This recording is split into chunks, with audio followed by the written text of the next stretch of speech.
اب احمد رضا بریلوی صاحب المتوفا 1340 ہجری، یہ بھی تقریباً 100 سال پہلے 1921 میں فوت ہوئے. وہ آپ کو پتا ہے کھلے ڈلے انسان تھے اور کوئی لحاظ نہیں کرتے تھے، آؤٹ سپوکن تھے، جس طرح میں بھی آؤٹ سپوکن ہوں. تو انہوں نے مزید کھول کے بتایا کہ فنافی شیخ کا عقیدہ کیا ہونا چاہیے، اس سے آپ کو مزید کھل جائے گا. ان کے ملفوظات ان کے اپنے بیٹے نے جمع کیے. مصطفیٰ رضا خان نوری صاحب، جن کو مفتی اعظم انڈیا بھی کہا جاتا تھا، 1981 میں مفوت ہوئے، جن کی وہ مشہور نعت ہے تو شمع رسالت ہے عالم تیرا پروانہ. یہ ان کے بیٹے تھے، انہوں نے اپنے والد کے ملفوظات خود جمع کیے ہیں. لہذا وہ جو ایک تھوک کے حساب سے حسن ظن ہم نے رکھا ہوتا ہے کہ جی پرانے بزرگوں کی کتابیں چینج ہو گئی ہیں، یہ ان کے عقیدے نہیں ہو سکتے. تو اس حسن ظن کو میں بتا رہا ہوں کہ وہ حسن ظن اتنا بھی سیدھا نہیں ہے. اپنے بیٹے نے ملفوظات جمع کیے. ہمارے جیلم شہر سے بھی بک کارنر نے چھاپے ہیں، اس کا پیج نمبر ہے 152 اور حصہ ہے دوسرا. اور یہ ملفوظات اعلی حضرت .net ایک ویب سائٹ ہے بریلی کی، خود ان کی اپنی جو لڑی آگے چل رہی ہے ان کی اپنی ویب سائٹ، اس پہ بھی اس کی سافٹ کاپیز رکھی ہوئی ہیں، کوئی چینج نہیں ہے جو میں پڑھنے لگا ہوں. فنافی شیخ کے مرتبے کے بارے میں ان سے پوچھا گیا کہ بتائیے یہ شیخ کا تصور کیسے کیا جائے گا. تو فرماتے ہیں ارشاد، یہ خیال رہے کہ میرا شیخ میرے سامنے ہے اور میرے قلب کو اور اپنے قلب کو اس کے قلب کے نیچے تصور کر کے سمجھے کہ سرکار صلی اللہ علیہ وسلم کے قلب انور سے انوارات چھلک کر میرے شیخ کے قلب پر اور وہاں سے میرے دل پر آ رہے ہیں. یہ ساری تھیوریٹیکل باتیں آپ دیکھ لیں. پھر کچھ عرصہ بعد یہ حالت ہو جائے گی کہ شجر و حجر یعنی درختوں میں اور پتھروں میں حتیٰ کہ دیواروں پر بھی شیخ کی صورت نظر آئے گی. وہ کہتے ہیں ہر جگہ آپ کو شیخ پھر نظر آنا شروع ہو جائیں گے، یہاں تک کہ نماز میں بھی جدا نہیں ہوگی. وَلِعَوْذُ بِاللَّهِ تَعَالَى. پھر ہر حال میں اپنے ساتھ ہی پاؤ گے. پھر انہوں نے مزید تسلی دلوانے کے لیے ایک واقعہ بھی ساتھ بیان کیا کہ میں آپ کو مزید سمجھاتا ہوں کہ فنافی شیخ کا عقیدہ کیا ہوتا ہے. وہ کہتے ہیں کہ سید عبدالعزیز دباغ، یہ وہ صوفی ہیں جو دیوبند اور بریلویوں کے مشترکہ بزرگ ہیں. ان کے ایک مرید تھے سیدی احمد، ان کی 2 بیویاں تھیں. اب مجھے شرم آ رہی ہے واقعہ بھی بیان کرتے ہوئے. تو فرمایا اپنے مرید سے کہ تم نے رات کو ایک بیوی کے جاگتے ہوئے دوسری بیوی کے ساتھ کیوں ہم بستری کی، ایسے مت کیا کرو. عرض کیا حضور وہ تو سو رہی تھی. فرمایا نہیں، سوتی نہ تھی، جاگ رہی تھی. حضور نے پتہ نہیں کیڑا کیمرہ فٹ کیتے ہیں. عرض کیا حضور آپ کو کیسے علم ہوا؟ فرمایا وہاں پر ساتھ ایک پلنگ رکھا ہوا تھا، یعنی وہ جو بیوی جاگ رہی تھی اس کے ساتھ کوئی پلنگ تھا. اس نے کہا ہاں. فرمایا میں نے وہیں تو پوری رات گزاری ہے روحانی طور پر. شیخ مرید کے ساتھ ہر وقت ساتھ ہوتا ہے، اور یہ احساس رکھو کہ پیر کبھی اپنے مرید سے جدا نہیں ہوتا. وَلِعَوْذُ بِاللَّهِ تَعَالَى اِنَّا لِلَّهِ وَإِنَّا إِلَيْهِ رَاجِعُونَ. اس میں سورۃ البقرہ کی آیت نمبر 165 پڑھوں گا. وَمِنَ النَّاسِ مَن يَتَّخِذُ مِن دُونِ اللَّهِ أَندَادًا يُحِبُّونَهُمْ كَحُبِّ اللَّهِ. کہ لوگوں میں ایسے لوگ بھی ہیں جو اللہ کو چھوڑ کر اور ہستیوں سے ایسی محبت کرتے ہیں جو محبت ان کو اپنے رب کے ساتھ رکھنی چاہیے. وَالَّذِينَ آمَنُوا أَشَدُّ حُبًّا لِلَّهِ. اور ایمان والے شدید ترین محبت اپنے رب کے ساتھ رکھتے ہیں. اب یہ دیکھ لیں دیواروں پر درختوں پر نماز میں بھی پیر کی صورت نظر آئے گی. یہ فنافی شیخ کا عقیدہ انہوں نے امت کو بتایا. وَلِعَوْذُ بِاللَّهِ تَعَالَى. اب کتنے لوگ سوچیں گے جی اتنے بڑے بڑے بزرگ پاگل تھے. اب آپ خود فیصلہ کر لیجئے. ان کو بچانا ہے تو پاگل ہی ڈکلیئر کریں. کوئی پاگل ہی ایسی بات کر سکتا ہے. اگر انہوں نے جان بوجھ کے کی ہے پھر وہ پاگل نہیں تھے، پھر کچھ اور ہی تھے. پیر جی جا رہے ہیں، حضرت جی جا رہے ہیں بڑے پیر کے عرس پہ. جانے والے کا نام ہے عبدالوہاب شعرانی. جس کے عرس پہ جا رہے ہیں اس کا نام ہے بدوی کبیر. لکھنے والے ہیں احمد رضا خانی.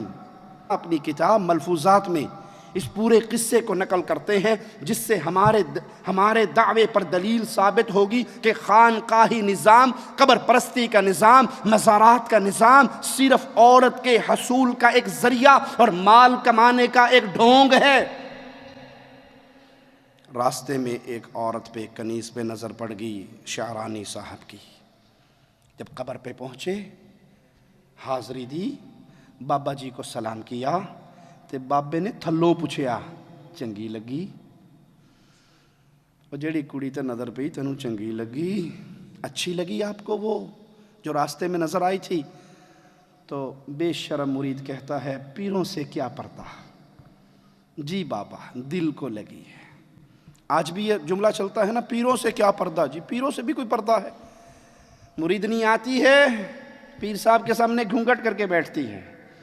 پیر سے پہلے مرید بولتا ہے بی بی پردہ کرن رہی ہیں. جی با پرد عورتیں پردہ کر رہی ہیں. ہے پاگل نہ ہو تو پیر سے پردہ کرو گی تو پیر حشر میں پہچان نہیں سکے گا. کیسے بخشوائے گا اپنی مریدنی کو؟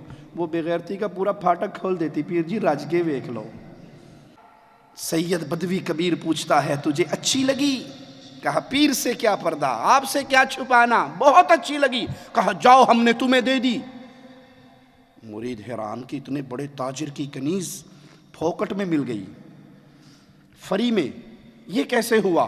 ابھی سوچ ہی رہے تھے کہ وہ تاجر اپنی کنیز کو لے کے آیا اور کہا حضرت ہم یہ کنیز آپ کے مزار کے نام ہیبہ کرتے ہیں. مزار کے نام ہیبہ کرتے ہیں. وہ نکلا, قبر سے آواز آئی. جب اس قبر والے کا استنجا ہوا تھا تب اس نے آواز نہیں لگائی تھی کہ میں کوئی مر گیا مینوں آپ استنجا کرن دیو, کتے کتے ہاتھ لانڈے ہو بے شرمو. نہیں, اس نے کہا تھا. جب اس کا پیٹ دبا کے اس کی گندگی نکالی گئی تھی تو اس نے کہا تھا نہیں, آواز نہیں نکالی تھی کہ میرا پیٹ کیوں دب رہا ہے. جب اس کے منہ میں انگلیاں پھیری تھی کسی نے آواز نہیں نکالی تھی. جب اس کو الٹ پلٹ کے کپڑے کاٹ کے اتارے تھے اس نے آواز نہیں نکالی تھی. جب اس کو کفن میں لپیٹا تھا اس نے آواز نہیں نکالی تھی. جب اس کو 4 کندھوں نے اٹھایا تھا اس نے آواز نہیں نکالی تھی. جب اس کو چادروں میں باندھ کر قبر میں لٹکایا تھا آواز نہیں نکلی تھی. جب لوگوں کی آوازیں نکل رہی تھی, پہلے سر اتارنا, پہلے پاؤں اتارنا, اور دیکھنا اینٹ نہ گر جائے, اور بھائی پیچھے ہو جا مٹی نہ گر جائے, لوگ اس کی قبر پہ شور کر رہے تھے. یہ مردہ آرام سے پڑا تھا, زبان حال سے کہہ رہا تھا جو جی آندہ کر لو میں کوئی زندہ. تب آوازیں نہیں نکلی, لیکن زنا کے لیے اس کی قبر سے آواز آئی. عبدالوہاب اب دیر کاہے کی ہے, اس کی انگلی پکڑو, فلاں حجرے میں لے جا کے اپنی حاجت پوری کر لو. اللہ کی قسم, پیری فقیری کا یہ سارا دھندا, قبر پرستی کا یہ سارا دھندا, اس کے پیچھے صرف 2 ایٹم ہیں, اس کے پیچھے صرف 2 قوتیں ہیں. یہ دین خانقاہی نظام کا 2 ستونوں پہ کھڑا ہے, عورت اور پیسہ, تیسری چیز نہیں ہے. ان کے پاس نہ ایمان ہے, نہ اخلاق ہے, نہ دین ہے, نہ قرآن ہے, نہ حدیث ہے. یہاں عورت اور پیسے کی ریل پیل ہے, اسی کی بنیاد پہ یہ سارا دین قائم ہے. کوئی مجھے غلط کہے, اس کی مرضی, غلط ثابت نہیں کر سکتا. یہ دین عورتوں کے ساتھ بدکاری کا دین ہے, خانقاہی دین, عورتوں کی عزت کو لوٹنے کا نام ہے. اللہ کی قسم رب کے گھر میں کھڑے ہو کر ایک دلیل نہیں دلائل کے انبار رکھتا ہوں. قبر پرستوں نے صرف عزتیں لوٹنے کے لیے خانقاہی نظام کو چلایا ہے, زنا کرنے کے لیے خانقاہی نظام کو چلایا. یہ محمد کا دین ہے صلی اللہ علیہ وسلم, یہ محمد کا دین ہے. آپ باہر نکلے صلی اللہ علیہ وسلم, مسجد سے نکلنے والی عورتوں اور مردوں کو دیکھا اور کہا اے میری صحابیات, تمہارا حق نہیں بنتا راستے کے سینٹر میں چلنے کا, تم دیواروں سے لگ کے راستے کے کونے سے ہو کر جایا کرو. اے میرے صحابہ تم راستے کے درمیان میں چلا کرو. عورت اور مردوں کا اختلاط محمد کریم نے پسند نہیں فرمایا. قربان جائیں ان صحابہ اور صحابیات پہ. پیارے حبیب کے صحابی فرماتے ہیں اس کے بعد ہم نے عورتوں کو دیکھا وہ دیواروں سے ایسے چمٹ کے چلا کرتی تھی, ان کے دوپٹے دیواروں کے پتھروں میں اٹک جایا کرتے تھے. یہ دین مصطفیٰ ہے, یہ دین محمد ہے جو عورت کی عزت سکھاتا ہے, غیرت سکھاتا ہے. عورت مردوں کے اختلاط کو برداشت نہیں کرتا.